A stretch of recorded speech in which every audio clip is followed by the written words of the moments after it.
Ya, Assalamualaikum warahmatullahi wabarakatuh. Kami dari ya, Akademi dengan NIM 1965006 dan Ibtilaizah NIM 1965111, Fadilah Syifa dan NIM 1965009. Kami di sini akan mempresentasikan hasil implementasi background subtraction dalam mendeteksi pergerakan objek manusia. Yang pertama, input program, kemudian proses dan rencana input. Input program, data yang kami inputkan yaitu berupa file video, kemudian proses, di sini ada 7 proses, dan ini berupa file gambar. Kemudian untuk proses, ini ada 7. Yang pertama, frame extraction. Frame extraction ini merupakan tahap yang melakukan pemecahan pada file video atau data input menjadi citra-citra digital sesuai dengan frame yang ada pada file video. Jadi frame extraction ini merupakan tahapan pertama, tahapan awal dari program yang kami jalankan dengan inputan program yang berupa file video yang kami inputkan itu dipecah-pecah menjadi citra digital yang mana di dalam citra digital itu terdapat pixel yang harus dikonversi menjadi tipe double yang di nilai jangkauan. Untuk proses yang kedua yaitu background modeling. Background modeling ini adalah proses pemasangan citra latar belakang. Jadi setelah mendapatkan citra-citra digital dari tahap frame extraction itu akan melakukan proses pemilihan citra latar belakang. Dan proses ini dilakukan secara manual dengan memilih citra-citra digital yang didapat dari tahapan sebelumnya itu dipilih dengan citra yang tidak memiliki objek. Kemudian untuk tahapan yang ketiga ini ada pre-processing. Pre-processing itu sendiri adalah pra-pembuatan. Jadi sebelum tahap pembuatan atau sebelum tahapan inti. Jadi tahapan ini melakukan normalisasi pada komponen RGB yang ada pada citra yang dihasilkan oleh tahapan kedua yaitu background modeling. Jadi tujuan dari normalisasi ini sendiri untuk mencapai citra yang lebih baik dan meningkatkan akurasi proses pengurangan citra latar belakang atau background subtraction. Dan background subtraction ini merupakan tahapan selanjutnya atau tahapan inti, proses inti dalam program yang kami jalankan, yaitu background subtraction, proses pengurangan latar belakang. Dari proses pre-processing sebelumnya ini nanti akan menghasilkan citra yang sudah ternormalisasi, kemudian citra tersebut nanti dilakukan proses pengurangan latar belakang. Jadi citra tersebut melakukan background subtraction dengan cara mengurangi setiap pixel yang ada pada citra, karena citra itu di dalamnya terdapat pixel, maka untuk background subtraction-nya itu mengurangi setiap pixel yang ada pada citra dengan cara absolut. Kenapa dengan cara absolut? Karena untuk membedakan setiap pixel yang ada pada kedua citra yang akan diperoleh dan akan menghasilkan nilai yang positif. Kemudian selanjutnya setelah tahapan inti, ini tahapannya nomor 5 atau proses yang kelima, ada image segmentation dan shadow removal. Tahapan ini nantinya akan menghasilkan citra yang tersegmentasi dengan baik. Jadi pada image segmentasi dan shadow removal ini sendiri di dalamnya ada proses, ada tahapan tersendiri untuk mencapai image segmentasi dan shadow removal. Itu ada dilation, gray level, dilation, dan image fill. Yaitu dilation yang pertama ini melakukan penguatan. Kemudian gray level. Gray level ini adalah proses melakukan pengurangan citra latar belakang pada area citra berobjek di area grayscale. Kemudian melakukan dilation kembali, penguatan kembali. Dan image fill, yaitu pengisian image. Dan menggabungkan kembali citra yang dihasilkan dari dilation, gray level, kemudian dilation kembali, dan image fill. Dan setelah itu semua dilakukan dan berhasil, itu akan menghasilkan citra yang tersegmentasi dengan baik. Dan dari image segmentasi dan shadow removal ini, dari tahapan ini nanti akan menghasilkan objek yang tersegmentasi atau citra yang tersegmentasi. Untuk bisa melanjutkan pada tahapan selanjutnya, yaitu objek klasifikasi, yaitu objek yang melakukan klasifikasi pada objek. proses yang melakukan klasifikasi pada objek. Jadi objek yang tersegmentasi yang didapat dari tahapan image segmentasi dan shadow removal tadi itu nanti akan melakukan proses klasifikasi, dan objek-objek tersebut setelah sudah tersegmentasi itu nanti akan diseleksi kembali pada proses objek classification ini. Nanti objek-objek tersebut nanti akan diseleksi kembali, kemudian melakukan klasifikasi, dan dari klasifikasi tersebut nanti akan muncul dan akan terlihat mana yang objek pergerakan manusia dan mana yang bukan objek pergerakan manusia. Kemudian setelah mendapatkan hasil dari objek classification, itu akan masuk pada apa yang terakhir, itu pedestrian annotation. Jadi setelah mengetahui mana objek yang pergerakan manusia dan mana yang bukan, dan sudah diklasifikasi nih sebagai objek pergerakan manusia, maka objek pergerakan manusia tersebut ini nanti ditandai dengan kotak berwarna hijau, dan kotak tersebut didapat dari batas terluar dari objek, nilai batas terluar dari objek, dan nanti itu dapat terlihat dengan jelas sebagai penanda bahwa ini objek pergerakan manusia, dan itu jadi pembeda mana yang objek pergerakan manusia dan mana yang bukan. Baik, di sini saya akan menjelaskan tentang codingan atau kode dari background subtraction bagian class tracker. Jadi terdapat dua file yang dibutuhkan dalam metode background subtraction, yaitu class main sama class tracker. Nah, dimana pada file tracker ini berekstensi atau formatnya itu adalah Python dengan menggunakan bahasa Python. Yang pertama adalah kita mengimport math, import library math. Setelah itu terdapat class ini, Euclidean disk tracker. Nah, di dalam class ini itu terdiri dari dua metode, yaitu metode ini dan juga metode update dengan parameternya masing-masing. Ada parameter save dan juga objek back. Nah, di dalam metode yang pertama itu terdiri dari beberapa fungsi, yaitu pertama untuk menentukan posisi tengah suatu objek. Jadi ketika objek itu telah teridentifikasi atau telah terekam, itu nanti nanti itu adalah fungsi ini adalah untuk menentukan posisi tengah objek dari itu sendiri. Nah, yang kedua, dapat fungsi menyimpan atau mempertahankan jumlah ID. Nah, setiap ada objek yang terdeteksi, maka jumlah akan bertambah 1. Jadi, apabila terdapat objek baru atau objek baru yang terdeteksi atau terekam, itu nanti akan ID-nya akan menambah 1. Maka dari itu, untuk ID count-nya ini, variabel dari ID count ini diinisialisasikan terlebih dahulu adalah sama dengan 0. Seperti itu. Nah, kemudian adalah terdapat metode update dengan parameter save dan juga objek back, di mana terdapat inisialisasi variabel, yaitu objek variabel ini dengan nilai sama dengan array. Nah, ada beberapa fungsi, yaitu fungsi looping atau for. Ini adalah untuk menentukan titik tengah pada objek baru. Jadi ketika ada objek baru yang terekam atau terdeteksi, maka itu akan ditemukan titik tengahnya dengan rumus atau dengan fungsi seperti ini. Nah, setelah itu terdapat ada fungsi lagi, yaitu untuk mengetahui apakah objek yang terdeteksi itu sudah benar terdeteksi atau belum. Jadi ada suatu kondisi di mana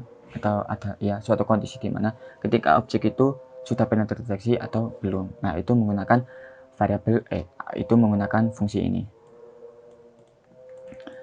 Seperti fungsi ini, dengan menggunakan math ini tadi kita menggunakan modul atau library math. Nah, seperti ini.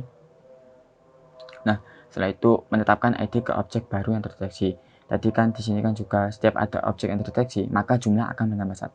Maka di sini jika ada objek baru yang terdeteksi, itu kita menetapkan ID-nya atau kita menetapkan ID-nya. Misal objeknya manusia si A, ini ID-nya berapa? Manusia B, ini ID-nya berapa?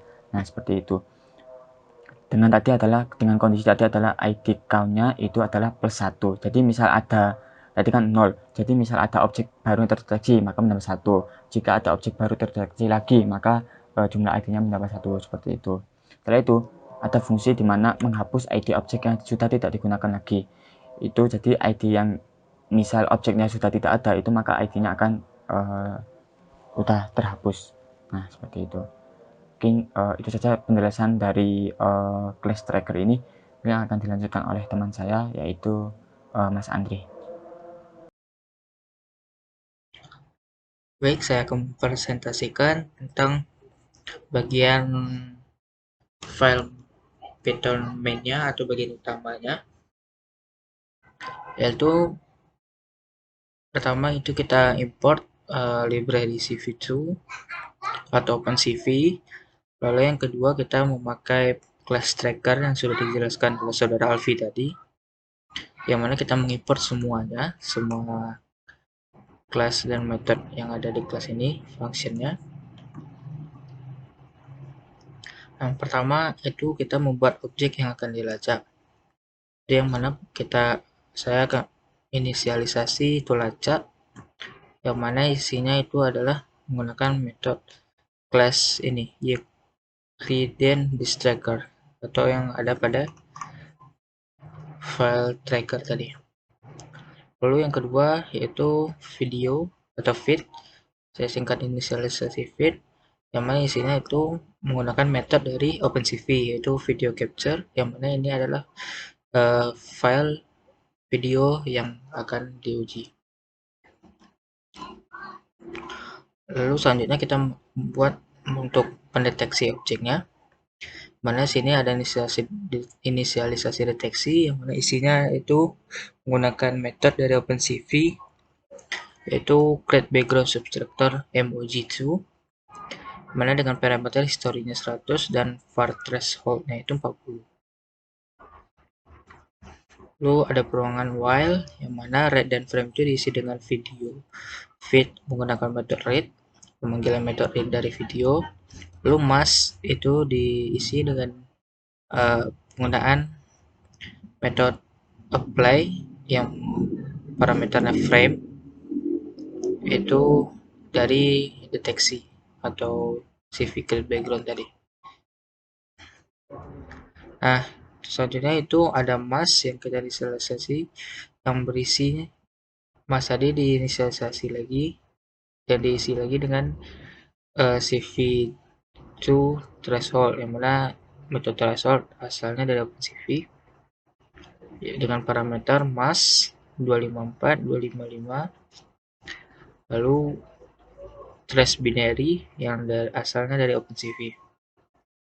Lalu contours itu kita isi dengan menggunakan metode find contours dari OpenCV, yang mana nilainya itu parameternya mask, lalu red tree dari OpenCV, change approx simple dari OpenCV.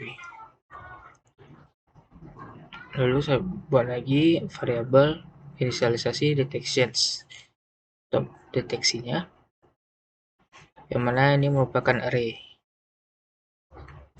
Lalu buat perulangan for, kemana cnt itu diisi dalamnya itu contours, lalu area deteksi itu diisi dengan menggunakan metode contour area dari OpenCV yang berparameter cnt tadi.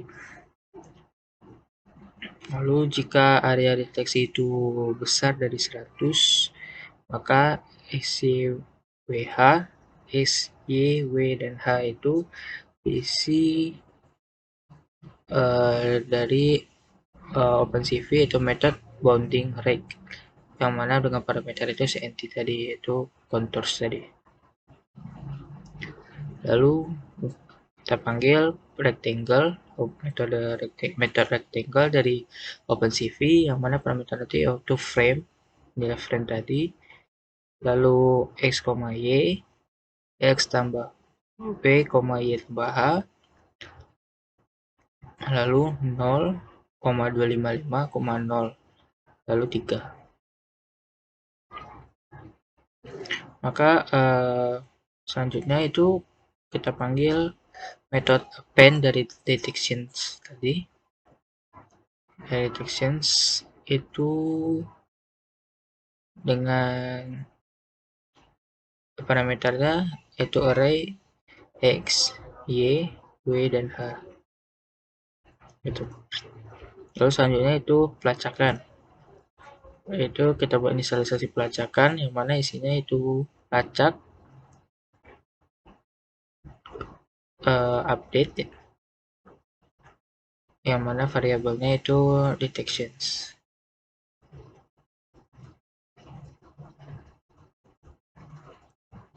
Seperti itu. Lalu print pelacakan. Nah, kemudian ini untuk menampilkan pelacakan tadi, yaitu yang mana ini frame, itu frame video hasilnya, dan ini mask, yang mana mask ini adalah bayangan atau nanti menampilkan background subtraction ya gitu, hasil dari background subtraction. Lalu di sini kita inisialisasi key diisi dengan menggunakan metode wait key 30 dari OpenCV, itu parameternya 30. Lalu jika key itu sama dengan bernilai 27, maka dia akan break. Nah, lalu ini video release menggunakan metode, lalu pemanggilan metode release dari video, lalu destroy all windows dari OpenCV. Kita akan coba run. Pertama, sini ada filenya. Kita akan coba dulu yang mana eksperimen kami pertama itu menggunakan ini video yang pertama ini.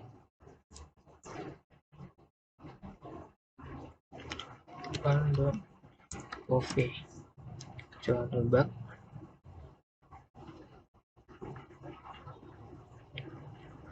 Nah, maka akan muncul ini yang mask tadi atau yang bagian subtraction ya, hasilnya, dan ini bagian frame, yang mana ketika ada pergerakan itu dia akan muncul penanda seperti peta-peta atas. Oke. Lanjut, selanjutnya itu kita coba pada video lain. 2 MP4.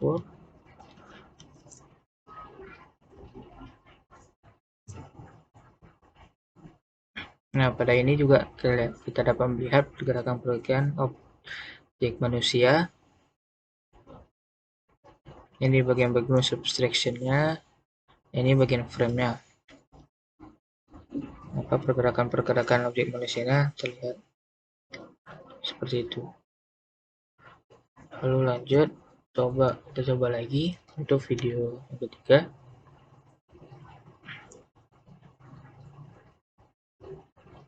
Nah, seperti ini. Ini adalah bagian subtraction-nya dari seorang anak. Ini adalah pergerakan-pergerakannya. Seperti itu. Baiklah, mungkin sekian presentasi dari kelompok kami. Bila ada salah dan kurang, mohon dimaafkan. Assalamualaikum warahmatullahi wabarakatuh.